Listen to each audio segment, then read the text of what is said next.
ಭೌತ ಬದಲಾವಣೆ. ಆಕಾರ, ಗಾತ್ರ, ಬಣ್ಣ, ಸ್ಥಿತಿ ಇವುಗಳ ಬದಲಾವಣೆಯೇ ಭೌತ ಬದಲಾವಣೆ. ಸಕ್ಕರೆ ನೀರಾಗುವುದು. ಮಂಜುಗಡ್ಡೆ ನೀರಾಗುವುದು. ಕಾಗದ ಚೂರಾಗುವುದು. ಬಟ್ಟೆ ತುಂಡಾಗುವುದು. ಸೀಮೆ ಸಣ್ಣ ಪುಡಿ ಆಗುವುದು. ಮಕ್ಕಳ ಇವೆಲ್ಲ ಎಂಥ ಬದಲಾವಣೆ? ಭೌತ ಬದಲಾವಣೆ. ಆಕಾರ, ಗಾತ್ರ, ಬಣ್ಣ, ಸ್ಥಿತಿ ಇವು ವಸ್ತುವಿನ ಭೌತ ಗುಣಗಳು. ಇವುಗಳಲ್ಲಿ ಬದಲಾವಣೆ ಆಗಿದ್ರೆ ಅದನ್ನೇನಂತ ಕರಿತೀವಿ? ಭೌತ ಬದಲಾವಣೆ. ಈಗ ಬಟ್ಟೆಯ ಗಾತ್ರ ದೊಡ್ಡದಿತ್ತು, ಅದು ಚಿಕ್ಕದಾಯಿತು, ಅಲ್ಲಿ ಯಾವುದೇ ರೀತಿಯ ಬೇರೆ ಥರದ ಬದಲಾವಣೆ ಆಗಲಿಲ್ಲ, ಆಕಾರದಲ್ಲಿ ಮಾತ್ರ ಚೇಂಜ್ ಆಯಿತು. ಅದೇ ರೀತಿ ಈ ಚಾಕ್ ಪೀಸ್ ತುಂಡು ಕೂಡ ಏನಾಗಿತ್ತು? ಉದ್ದವಾಗಿತ್ತು, ಅದನ್ನು ಪುಡಿ ಮಾಡಿದ್ವಿ, ಅದರಲ್ಲೂ ಕೂಡ ಭೌತ ಬದಲಾವಣೆ. ಆಕಾರದಲ್ಲಿ ಬದಲಾವಣೆ ಆಯಿತು. ಕಾಗದದ ಚೂರು ಅಷ್ಟೇ, ಆಕಾರದಲ್ಲಿ ಬದಲಾವಣೆ ಆಯಿತು. ಸ್ಥಿತಿಯಲ್ಲಿ ಬದಲಾವಣೆ. ಮಂಜುಗಡ್ಡೆ ಯಾವ ಸ್ಥಿತಿಯಲ್ಲಿತ್ತು? ಘನ ಸ್ಥಿತಿಯಲ್ಲಿತ್ತು. ನೀರಾಗಿದ್ದು ಯಾವ ಸ್ಥಿತಿಗಾಯಿತು?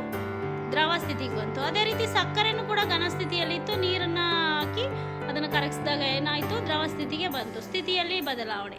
ಆಕಾರ, ಗಾತ್ರ, ಬಣ್ಣ ಈ ಸ್ಥಿತಿಗಳಲ್ಲಿ ಬದಲಾವಣೆ ಆದರೆ ಅದನ್ನ ಎಂಥ ಬದಲಾವಣೆ ಅಂತೀವಿ ಮಕ್ಕಳ? Very good.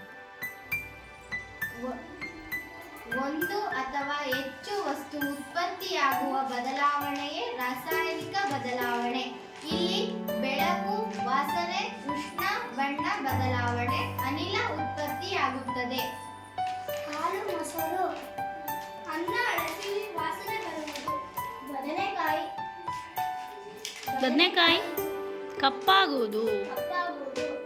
ಕಬ್ಬಿಣ ತುಕ್ಕು ಹಿಡಿಯುವುದು. ಹಾಲು ಏನಾಗುತ್ತೆ? ಮೊಸರಾಗುತ್ತೆ. ಅನ್ನ ಅಳಸಿ ವಾಸನೆ ಬರುತ್ತೆ. ಬದನೆಕಾಯಿ ಕಪ್ಪಾಗುತ್ತೆ. ಕಬ್ಬಿಣ ತುಕ್ಕು ಹಿಡಿಯೋದು. ಇವೆಲ್ಲ ಎಂಥ ಬದಲಾವಣೆ ಮಕ್ಕಳ?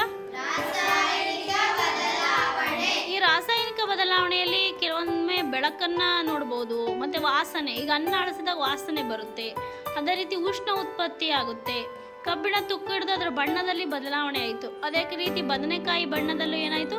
ಬದಲಾವಣೆ ಆಯಿತು. ಈ ರೀತಿಯ ಪ್ರಕ್ರಿಯೆಯನ್ನು ನಾವು ರಾಸಾಯನಿಕ ಬದಲಾವಣೆಯಲ್ಲಿ ನೋಡ್ಬೋದಾಗಿದೆ. ಇದಲ್ಲದೆ ಮೆಗ್ನೀಷಿಯಂ ತಂತಿಯನ್ನು ಸುಟ್ಟಾಗ ಬರುವಂಥ ಬೆಳಕಾಗಿರ್ಬೋದು, ಎಲೆಯನ್ನು ಸುಟ್ಟಾಗ ಬರುವಂಥ ಬೆಳಕಾಗಿರ್ಬೋದು, ಅದನ್ನು ಈಗ ಮುಂದಿನ ಹಂತದಲ್ಲಿ ನಮ್ಮ ಮಕ್ಕಳು ತಿಳಿಸ್ಕೊಡ್ತಾರೆ ನಿಮಗೆ.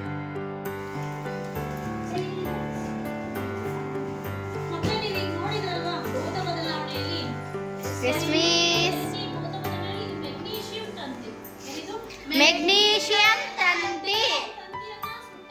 ಇದರಿಂದ ಬೆಳಕು ಉತ್ಪತ್ತಿ ಆಗುತ್ತೆ, ಅದೇ ರೀತಿ ವಾಸನೆಯೂ ಕೂಡ ಬರುತ್ತೆ. ಇದು ಯಾವ ಬದಲಾವಣೆ ಅಂದರೆ ಬೆಳಕು ಮತ್ತು ವಾಸನೆ ಉತ್ಪತ್ತಿ ಆದರೆ ರಾಸಾಯನಿಕ ಬದಲಾವಣೆ. ನೋಡ್ರಿ ಮೆಗ್ನೀಷಿಯಂ ತಂತಿ ಇದು ನೋಡ್ರಿ, ಬಣ್ಣನೂ ಬರ್ತಾ ಇದೆ ಮತ್ತೆ ವಾಸನೆ. ಅಡಿಗೆ ಸೋಡಾದಲ್ಲಿ ನಿಂಬೆ ರಸವನ್ನು ಹಾಕಿದಾಗ ಗುಳ್ಳೆ ಉತ್ಪತ್ತಿಯಾಗುತ್ತದೆ. ವಿನೆಗರ್ನನ್ನು ನಿಂಬೆ ರಸದಲ್ಲಿ ಬೆರೆಸಿದಾಗ ಗುಳ್ಳೆಗಳು ಉತ್ಪತ್ತಿಯಾಗುತ್ತದೆ. ಎಲೆಗಳನ್ನು ಸುಟ್ಟಾಗ ಬೂದಿ ಶಬ್ದವನ್ನು ಬರುತ್ತದೆ, ಮತ್ತೆ ವಾಸನೆ ಮತ್ತೆ ಬೂದಿನೂ ಉತ್ಪತ್ತಿ ಆಗುತ್ತಲ್ವಾ? ನೆಕ್ಸ್ಟ್ ಲಾವಣ್ಯ ನಿಂದು. ಸುಣ್ಣವನ್ನು ನೀರಿಗೆ ಹಾಕಿದಾಗ ಗುಳ್ಳೆಗಳು ಉತ್ಪತ್ತಿಯಾಗುತ್ತದೆ. ಇವೆಲ್ಲ ಯಾವ ಬದಲಾವಣೆ ಮಕ್ಕಳ? ರಾಸಾಯನಿಕ ಬದಲಾವಣೆ.